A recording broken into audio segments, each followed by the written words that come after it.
ஓம் ஸ்ரீராம ராம ராமேதி ரமே ராமே மனோரமே சகசிரநாம தத்துல்யம் ஸ்ரீராமநாம வராணனே. உலகம் யாவையும் தாமுழா வாக்கலும் நிலைபெறுத்தலும் நீக்கலும் நீங்களா அழகிலா விளையாட்டுடையார் அவர் தலைவர் அன்னவர் சரண் நாங்களே. எத்திர எத்திர ரகுநாத கீர்த்தனம் தத்திர தத்திர கிருத்தமாஸ்தகாஞ்சலிம் வாஷ்பவாரி பரிபூர்ணலோச்சனம் மாருதிம் நமது ராட்சசாந்தகம்.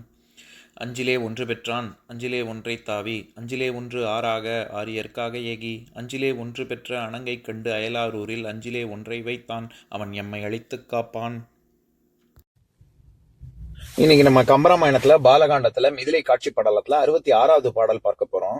மைவான் நிறத்து மீன் எயிற்று வாடை உயிர்ப்பின் வளர்ச்செக்கர் பைவாய் அந்தி பட அறவே என்னை வளைத்து பகைத்தியால் எய்வான் ஒருவன் கைவோயான் உயிரும் ஒன்றே இனி இல்லை உய்வான் உற இப்பழி பூண உன்னோடு எனக்கு பகை உண்டா.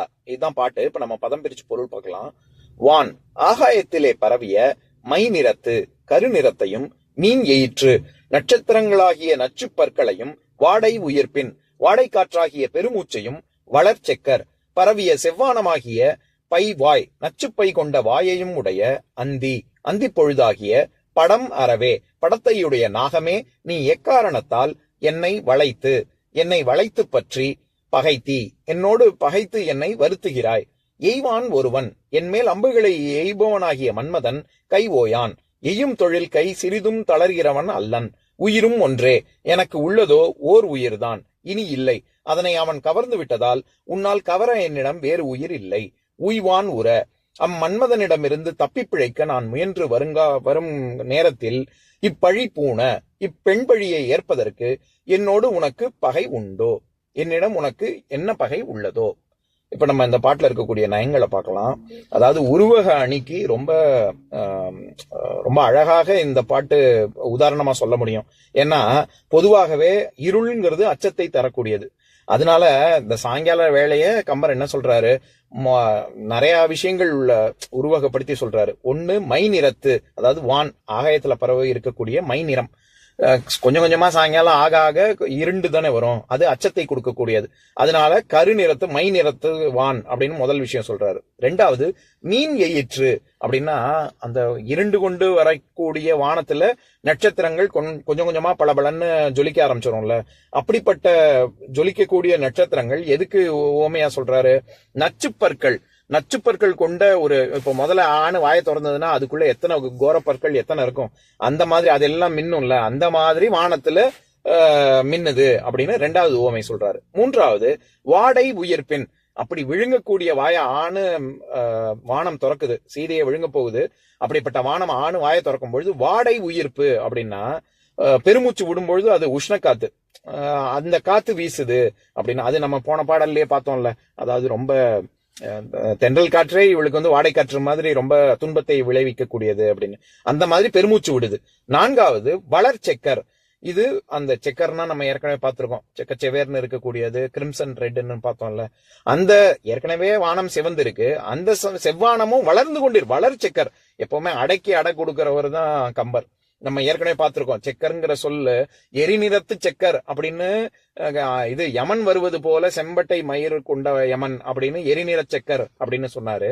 அடுத்தது தேவி உபாசகர் ரத்தத்தை அபிஷேகமா செய்யக்கூடியவங்க அப்படின்னு சொல்ற இடத்துல உதிரத்து செக்கர் அப்படின்னு சொன்னாரு.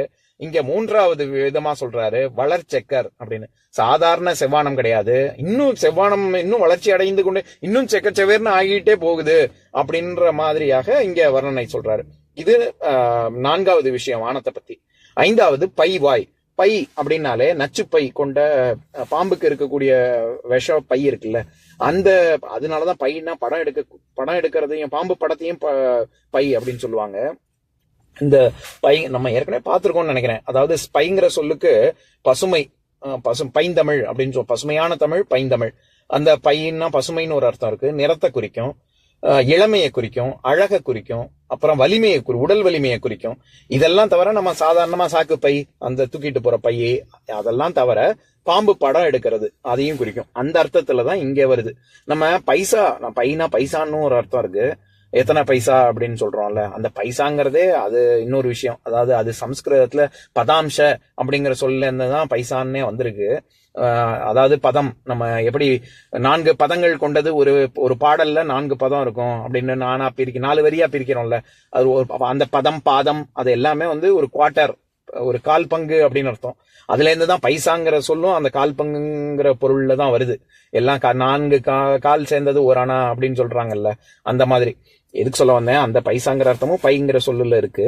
இந்த இடத்துல படம் எடுப்பது அப்படின்னு, பை வாய் அப்படின்னா நச்சு பை கொண்ட ஒரு வாயை உடைய ஒரு பாம்பு வந்து நாகப்பாம்பு வந்து விழுங்குற மாதிரி அந்தி மாலை தன்னை விழுங்க வருகிறது, தன்னை சுற்றி வளைத்து விட்டது அப்படின்னு சீதை நினைக்கிறார். இதுல ஏன் இந்த உருவக அணி அப்படின்னு சொன்னேன்னா எத்தனை விஷயம் சொல்றாரு பாருங்க வானத்துக்கு. முதல்ல மை நிறம், கருநிறம் அச்சத்தை கொடுக்கக்கூடியது. 2வது மீன் எயிற்று, நட்சத்திரங்கள், வானத்துல இருக்கக்கூடிய நட்சத்திரங்கள் நச்சுப்பற்கள் மாதிரி தோன்றுகிறது. 3வது வாடை உயிர்ப்பு. இந்த இடத்துல வாடை காற்று நான் ஏற்கனவே சொன்னேன்னு நினைக்கிறேன். தெற்கிலிருந்து வருவது தென்றல் காற்று, வடக்கிலிருந்து வருவது வாடை காற்று, கிழக்கிலிருந்து வருவது கொண்டல் காற்று, மேற்கிலிருந்து வருவது கோடை காற்று. இந்த மாதிரியாக கொண்டல், கோடை, வாடை, தென்றல் அப்படின்னு திசையை வச்சு வரக்கூடிய, அந்த திசையை வச்சு எந்த திசையில இருந்து வருது காற்று அதை பொறுத்து அதுக்கான பெயர்களும் இருக்கு. அது தெற்கிலிருந்து வரும் காற்று எப்பவுமே மனசுக்கும் சரி உடம்புக்கும் சரி இதமளிக்கக்கூடியது, அதனாலதான் அது தென்றல்னு சொல்றோம். வடக்கிலிருந்து வரக்கூடிய காற்று எப்பவுமே நம்ம உடம்புக்கு ரொம்ப துன்பத்தை கொடுக்கக்கூடியது, நோயை கொடுக்கக்கூடியது, அதனாலதான் வடக்கிலிருந்து வரக்கூடியது வாடை காற்று. நம்ம பேச்சு வழக்கிலே நம்ம என்ன சொல்றோம், என்ன வாடை அடிக்குது அப்படின்னு சொல்றோம்ல, அந்த வாடை அடிக்குது. எப்போ வாடை அடிக்கும், ஒருத்தர் மூச்சு விடுறாங்க, அவங்க கிட்டக்க போறோம், கிட்டக்க போகும்போது அவங்க கிட்டக்க போனாலே நாத்தமா நாறுது அப்படின்னா என்ன வாடை இது அப்படின்னு சொல்றோம்ல. அப்படின்னா என்ன அர்த்தம், அவங்க மேல் மூச்சு வாங்கும் பொழுது அவங்களுடைய பெருமூச்சே வந்து அவங்க நறுமணம் வீசல, அது ஏதோ பிரச்சனை, அவங்களுக்குள்ள இருக்கக்கூடிய ஒரு பிரச்சனையை குறிக்குது, அப்படிங்கறதுனாலதான் என்ன வாடை அடிக்குது அப்படின்னு சொல்றோம். அந்த வாடைங்கிறதும் மேல் மூச்சு, அது நம்ம வடக்கிலிருந்து வருவது, அதனாலதானே வடக்கிலிருந்து வருவதுன்னு சொல்றோம். எதுக்கு சொல்ல வந்தேன், அந்த மாதிரியாக இங்க பைவாய் படம் அறவே அப்படின்னு சொல்றாருல, அதுல அந்த பாம்பானது இது வாயா ஆணு பொழந்துகிட்டு இந்த வானமானது மாலை பொழுது சீதையை உட்கொள்ள வருகிறது, கொல்ல வருகிறது. அதனுடைய வாடை உயிர்ப்பு, அந்த சமயத்துல அடிக்கக்கூடிய காற்றானது, மாலை பொழுதில் அடிக்கக்கூடிய காற்றானது இவளுக்கு வாடை காற்று மாதிரி இருக்கு அப்படின்னு 3வது விஷயம் சொல்றாரு. 4வது வளர்ச்செக்கர், செவ்வானம் வந்து ரொம்ப அப்படியே பரவிக்கொண்டே வருகிறது, தன்னை ஆட்கொள்ள போகிறது அப்படின்னு 4வது. 5வது அது நச்சு தன்மை கொண்டது, அதனால பை வாய் அப்படின்னு 5வது. 6வது இது எல்லாம் சேர்ந்த ஒரு படம் எடுக்கக்கூடிய பாம்பு மாதிரி அப்படின்னு. இந்த 6 விஷயங்களும் வான், மைநிறத்து, மீன் எயிற்று, வாடை உயிர்ப்பின், வளர்ச்செக்கர், பைவாய், அந்தி படம் அறவே. இதுவரைக்கும் 6 விஷயங்கள் எல்லாமே அந்தி மாலை பொழுது எப்பேற்பட்டது, தன்னை சுற்றி வளைத்ததுன்னு 6 விஷயம் சொல்றா. இது எல்லாம் சொல்லி முடிச்சுட்டு நீ ஏன் என்னைய பகைத்துக் கொள்கிறாய், ஏன்னா எய்வான் ஒருவன், ஏற்கனவே மன்மதனுடைய தொந்தரவு தாங்க முடியல, மன்மதன் விட்ட பானங்கள்னால நான் ரொம்ப துன்பப்படுகிறேன், அப்படி இருக்கும்பொழுது மேலும் நீ வேற என்னைய வருத்துகிறாயே, என்கிட்ட இருக்கிறது ஒரு உயிர் தான், உயிரும் ஒன்றே, இனி இல்லை. ஏன் இனி இல்லைன்னு சொல்லணும், ஏற்கனவே மன்மதனால அம்பு எழுதி கொண்டுட்டானா, நான் அப்படி அர்த்தம் பண்ணக்கூடாது. இந்த இடத்துல இனி இல்லை அப்படின்னா ராமனிடம் சீதையின் உயிர் ஏற்கனவே பார்த்த மாத்திரத்திலேயே சென்று விட்டது, அதனால மன்மதனுடைய பானத்திலையும் உயிர் போறது இல்ல, மாலை பொழுதும் வந்து உயிரை ஊன்றதுக்கு அங்க சாப்பிடுறதுக்கு அங்க ஒண்ணும் இல்ல, அதனால உயிரும் ஒன்று இனி இல்லை அப்படின்னா ஏதோ மன்மதன் கிட்டக்கு உயிர் போகுது, அந்த சமயத்துல நீ வந்து ஏன் உயிரை எடுக்கிறதுக்கு ஒண்ணும் இல்ல அப்படிங்கிற மாதிரி நம்ம புரிஞ்சுக்க கூடாது. ராமன் ஏற்கனவே எடுத்து விட்டான், உங்க 2 பேருக்கும் இங்க வேலை இல்லை அப்படின்னு சீதை சொல்ல வரா. அதனால உயிரும் ஒன்றே இனி இல்லை அப்படின்னா அப்படிதான் பொருள் கொள்ளணும். உய்வான் உற இப்பழி பூன என்னோடு உனக்கு பகை உண்டோ அப்படின்னா, இந்த மாதிரி நான் ஏற்கனவே ரொம்ப வருத்தப்பட்டிருக்கேன், என்னுடைய இந்த பழியை ஏற்பதற்கு நீ உங்ககிட்ட எனக்கும் உனக்கும் என்ன பகை அப்படின்னு கேட்கிறா சீதை. இப்ப நான் பாட்டை இன்னொரு தடவை படிக்கிறேன் கேளுங்க.